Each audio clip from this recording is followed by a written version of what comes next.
What's going on, workforce? How are you doing? Brian here. Really excited to talk to you guys today. I think I shocked Chris with that That intro. was so loud. Um, that was so loud. He's like, let me channel my inner yelling. Here we go. We will find and seek out the headphone users. Thanks for everybody hanging out on Twitch. Thank you guys.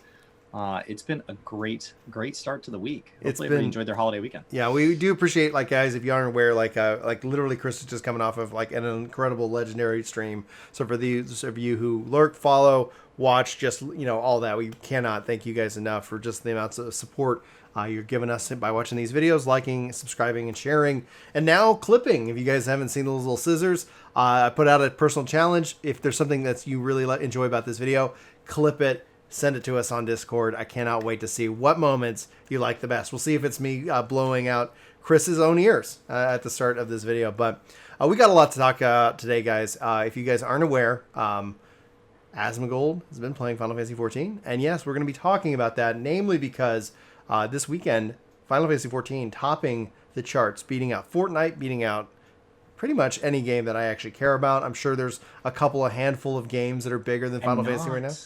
Because there was no FanFest. There was no live letter. Square Enix did not run an event.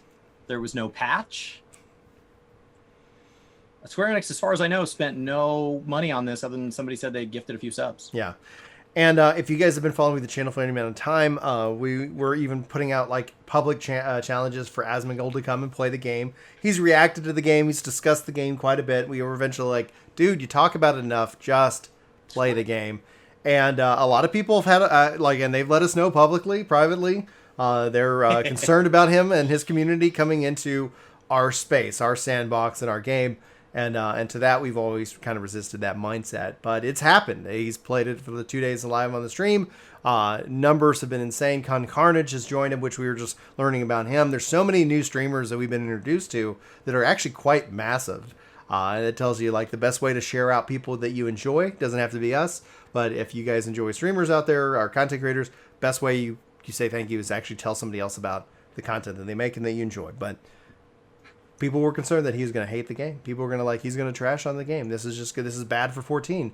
And We've been saying this whole time. No, it's like this is going to be nothing but good, even if he hates the game. But Chris, does Asmongold hate the game? Does he hate Final Fantasy? I mean, he has had a couple of complaints about things that I think are fair, right? It's hard to upgrade your account and like, what do I buy and all that. Like there's a reason that Brian's made like 67 of that exact same guide and tried to peg it every way possible to get that knowledge out there to as many people as possible because it so he's had some areas that like, man, I wish this was different. And like people are starting to catch bans and suspensions for kind of briefing him and stream sniping because he literally can't zone into the zone to do the quest because people are sitting over there jumping around and being ridiculous, not playing the game, just doing that. But he seems to really like it. He does. Eyebrows and all. He's got it. Verisk saying his eyebrows are still undecided. No, I think in general, he's been really respectful and he's been reading every quest, even though he himself has said that story in MMOs is like the sprinkles on a cupcake. He is there for the cupcake, maybe the icing. Sprinkles, he could take them or leave them. And yet he is exploring every aspect of this game. He's gone and watched job trailers. He's gone and watched Zeppla videos. He's gone and watched, and he's taking this in. He's tasting the entire buffet, even areas that he said are not for him. I literally can't think of any aspect of the game that he's not being respectful to right now, where like somebody who wants different things from a game could literally just follow in his footsteps and they would still get that. He's not only playing his way. Yeah. He's doing it. It's a full clear so far. We're going to obviously continue to see how this performs and goes for him. One of the best exciting things that I think from his experience just has been the overwhelming positivity and reinforcement within the community, especially against the toxic trolls who either just don't understand what it means in content creation in this regards, that have like actively tried to get him banned from Final Fantasy, have petitioned Square Enix to not let him play, have harassed him in the game and on Twitter. And the fact is that the majority of the community has literally said, like, this is not us. Like, these are just a couple of like bad eggs that are either just trying to get attention or literally don't understand what this is. They're so blinded by the WoW hate, and that's the only thing. Like those are the two camps. Maybe there's a third mindset in there that I'm just not thinking of, But I'm like, all right, man, just gonna move on. We're gonna be over here having a good old fun time while you're off just on this crusade that will The only get problem your character is banned. they Go were ahead. ignoring all evidence going in prior, Okay. right? So like people were like, well, WoW people are going to be negative, forgetting that like Zeppela came from WoW, I came from WoW. Like there are many members of the community that actively play both It's or jump back waves. and The forth. the waves of Like it's WoW been refugees. waves. Yeah. Warlords of Draenor brought over a ton. You know, every time WoW has a bad moment, it invites people to come try it at least briefly, even if they just come Is this the vacation here. biggest WoW wave of refugees that Um, we've seen so far? Yeah, but only because Shadowbringers is also like the single largest growth in the game ever. So Okay. that would be true of WoW players and any other demographic of players. Yeah. Like every single demographic of players, this is the most that have ever come over. This is the most ever returning players. This is the most ever brand new first time MMO players. This is like it's the most of everything. Yeah. Like the game is probably twice the size it's ever been. So I don't know that that's unique to WoW refugees or whatever people want to call them. Like I don't know that this is unique to people trying it out. Now, it happened to be paired at a time where WoW is coming off an expansion that had problems and is in an expansion that has problems. And so it is a unique time where they are positioned for like people in WoW feel like I could take a break. I could take a break. It's not And so much that they can take a break though. Let's just acknowledge the fact that people who are stepping away that have played the game for 13, 14, 15, 16 years describe this event as a divorce, as something that like for them it's a hard decision that they are feeling like there's really no other choice. That's not everybody, right? Like a lot of people could just be dipping their toe into the 14 pool, seeing if it's safe, and finding that they actually enjoy the temperature of the water's perfect, and turns out there's some really cute cat girls and like hanging out. You Shalata digs him. You Shalata digs him. Oh man, it's so great to have another dyslexic guy in the 14 creator space right now. he doesn't. So Rich he doesn't was calling know. her Yaslata already. Oh yeah. On Allcraft, and then I think he just picked up off it, and then he's called him Baldemar because he's Asmongold Bald. Yeah, as his name, and so I think it's been fun to see him give it a shot. I have seen him play games other than WoW before, and he's been respectful of those, and he's always felt that if you like a game that's different than me not liking it shouldn't mean you don't like it. So right. like anybody who's ever spent any time watching more than like his most retweeted clip already knew there were people who he won't make it 2 hours. If he says he's going to do something for 2 weeks, the one thing I know about him is he's going to do it for 2 weeks. And if he says he's going to play it a lot, the one thing I know he's good at is playing it a lot. So like, I don't think he's super, super conscious about not promising something he can't deliver. So one of the things about Asmongold is if he says he's going to do something, he's going to do it. If he tells his chat to stop talking a certain way about another creator, about another game, that's immediately going to start being followed by bans. So like when people are getting banned for stream sniping him, that's honestly like, I'm sure that doesn't bother him at all because that's already how he treats his community. Like it's perfectly lined up. The number of people that get bans in Asmongold's chat is enormous. For how much people rip on that chat, there are lines. They're really far. They let you do a whole lot within the phrase free speech. But when you cross them, yeah, they'll ban you. So what's the most surprising thing about this weekend for you? Like, obviously this is just goes beyond Asmon. I want to be sure to say that. I know we're going to get the comments saying like, this is Final Fantasy, is Yoshi P and the devs and the team. Like that's actually what I echo. Like this isn't just about one guy specifically, but there's a lot of implications, and maybe we'll explore that discussion here in future videos. But I want to just kind of ask more about like the weekend experience. Obviously, Asmon pulling in an insane viewership. Yeah, what stood out to you? Yeah, I was in there when he was over 200. Yeah. So I was really shocked how little anti-14 memes were mixed in the chat. I did not expect it to be entirely because I know there's 14 fans in his chat regularly because when he reacts to these videos and he goes, "What even is that?" There's like 1,000 DRK and one's like, yeah. So like I'm already, but I was surprised that they also did that. I guess it was boring to come, or they were just being banned heavily. But like his chat was overwhelmingly being spammed with positive things. When he got to interesting parts in the story or whatever, people were spamming emote only please, because they didn't want it to get spoiled. So I was really, really surprised at just how positive it was. And I knew it'd be big. For him. I thought he'd be over 100,000. To see it break 2 was that's a lot. I mean, that's a lot. Yeah. That's bigger than like a WoW world first race. Like I was thinking 100. I was thinking 120, especially for MMOs, guys. Like that's one of the things I was even talking about privately with some friends. They're like, "Oh, MMOs aren't fun to watch stream." And I go, "I disagree with that. I think it's a different kind of stream than versus something like Fortnite or Call of Duty, World of War, like the battle royales. Like that's more actiony. MMOs can tend to have actionable moments and also times where you just kind of fish and talk with the community. It's like just chatting the MMORPG. So there's definitely some things like that. So I was talking to somebody who's like, oh, he's not going to get more than 50 or 60,000.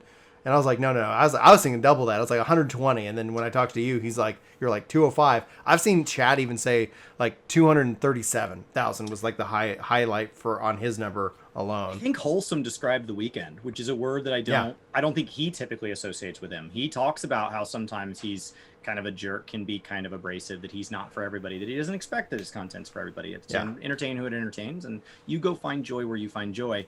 Wholesome is the word. Like he really took serious interest in the chat, and like, having that relationship with Yostola and having a playfulness where he's commenting on, his glams as it upgrades, and like this jacket would be sold at Gucci for at least $500. And when he goes through his goofy tank glams and pulling really slowly through the dungeons, saying, I don't know what this stuff does, and there's other new people in my party. I see that all 3 people in my party have the Sprout logo, and like I don't want to pull and damage them. Like he's like, wholesome is the word. Taking the story, I think it is perfectly respectable. The vast majority of us enjoy the games the way we want to enjoy them. And so if a game is made up of 10 parts and you only like 8 of them, you just do those 8 and you ignore the other 2. And a different person ignores a different 2, and a different person ignores a different 2. His thoroughness and his willing to be respectful of, tell me how to do this. I'm on a free trial. You can't trade me. Like, I don't want all this. No, I can do it. Like his thoroughness there to unlock every single thing, as much as possible. Obviously, if there's 9 million people around, you attack one thing from Fate, and then the Fate instant completes. But I think he seems to be having the true Sprout experience as much as would be possible for somebody with 200,000 people watching him. I've been really impressed with, I think wholesome's the word. And had I picked words coming in, I would have picked positive words coming in that I guessed. If you'd said, hey, you need to lay out 10 words, I would have picked 7 or 8 positive ones and then a couple negative just in case it went sideways. And wholesome wouldn't have been among them. I couldn't have predicted that.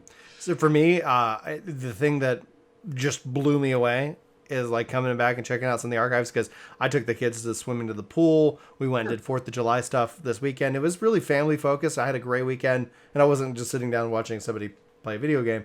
But I was really hoping to. I was like, oh, I can't wait. So any chance I get, I'd pop in on my phone and see like how, what's going on, what's he doing now. But the thing that really stood out to me, the fact that he's diving into the story, he's reading the quest text, he's reading all the NPC text. He's just doing something that I just thought would not happen. Because we even said, like, just skip through the story. Just skip. Get to the content. And don't let this be a wall or a barrier. And the fact that he's just literally just kind of diving into it. It is interesting that he thinks he'll clear the story in 100 hours. If he does that, tip of the hat. Because that's, then he needs to write a guide. Because then everybody would, how to be fun.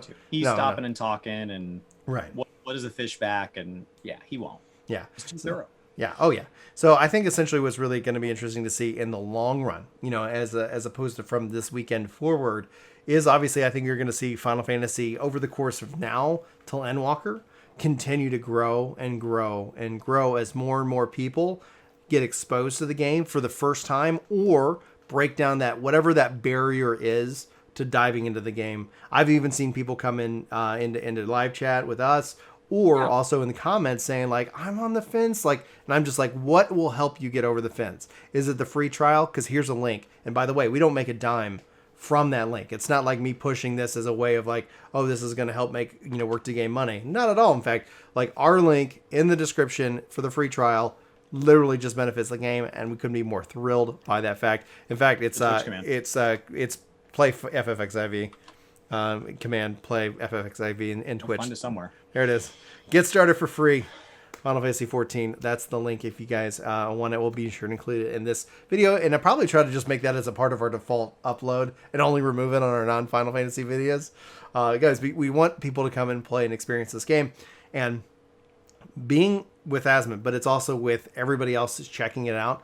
The content creation side, there is an economy behind it. Bellular and a lot of the other big WoW creators coming in and being able to make Final Fantasy content. What we're also seeing is a hunger for Final Fantasy XIV content. So beyond just our channels, we thank you guys enough, because like the fact that the community is willing to watch like these videos both helps it algorithmically, puts it in front of more people, but also from the content creators who like feel stuck in a game. Imagine feeling like I can only make WoW content, otherwise I starve, because I've made my my business that thing, to find that they can actually make Final Fantasy content.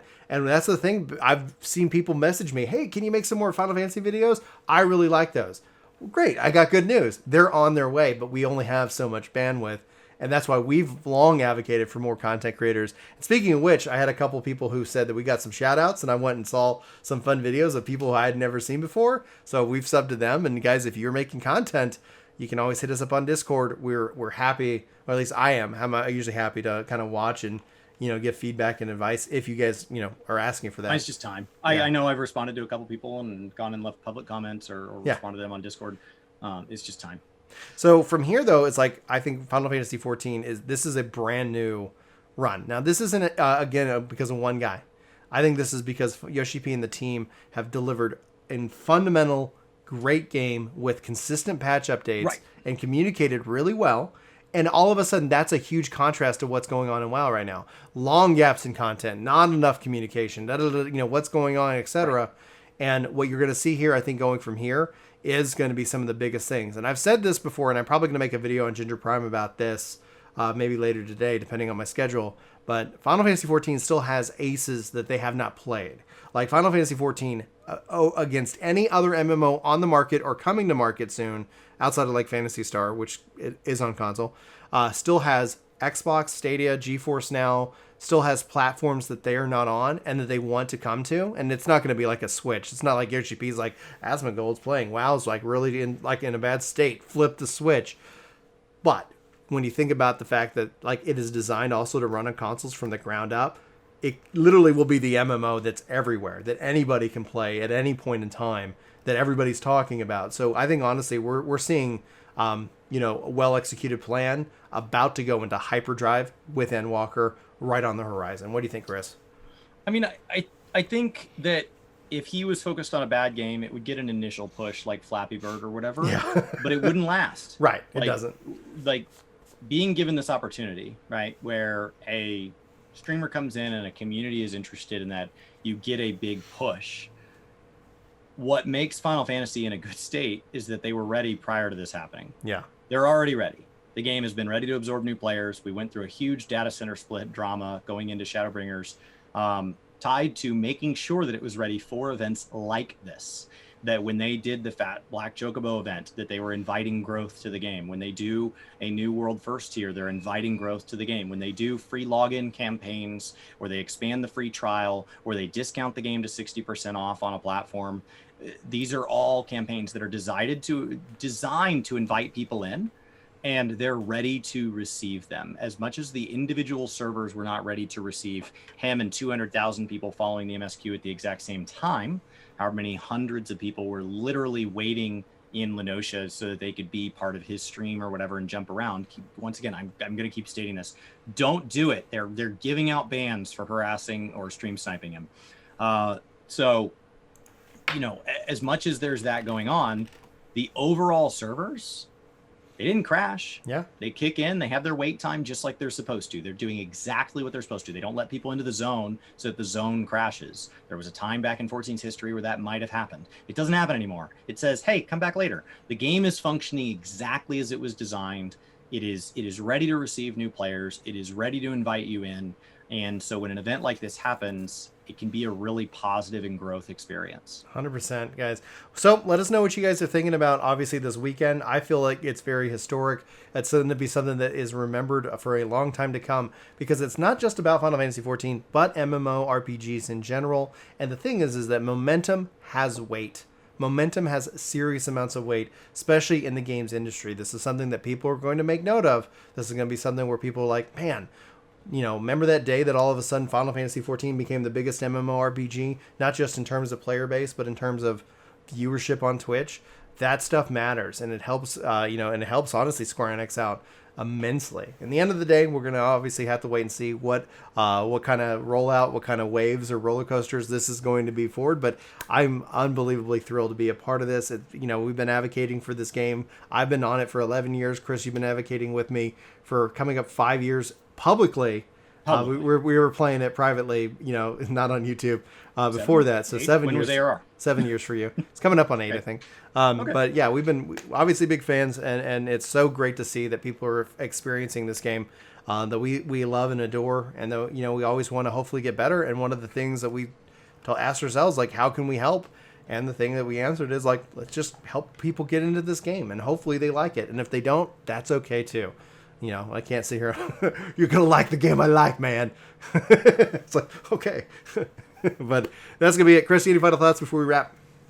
No, I just am really thankful that so much of the community rose up and was a positive force to welcome in all the new sprouts and all the new faces. I'm so excited to see other people willing to give it an honest shot. They don't have to like it. They don't have to stick around. Feel free to just continue trying games until you find one you enjoy, and stay there and be happy enjoying that. To the handful of people that somehow have decided that to proactively anticipate some negativity that isn't happening, they're going to go be proactively native. I hope you enjoy your couple days off, because Square Enix seems more than happy to issue some bans. So, take a couple days, think about what that looks like. Say to the person in the mirror that you want to punch them in the face because they might punch you in the face, and see how that feels. And come back and realize that this is about games. This is about enjoying games, and that we don't have to preempt hate with hate. We can just try to enjoy some games. Yeah, I don't think the hate to hate has ever really worked in anyone's favor. It's like, now that you punched me, I'll be nice to you. Yeah, got it. All right, cool. That worked out real well. Anyway, guys, for Work to Game, my name is Brian. My name's Chris. I'm so freaking excited. Thanks for watching. Hopefully you have a fantastic day, and we hope to see you next time. But until then, go start your quest with Balderon.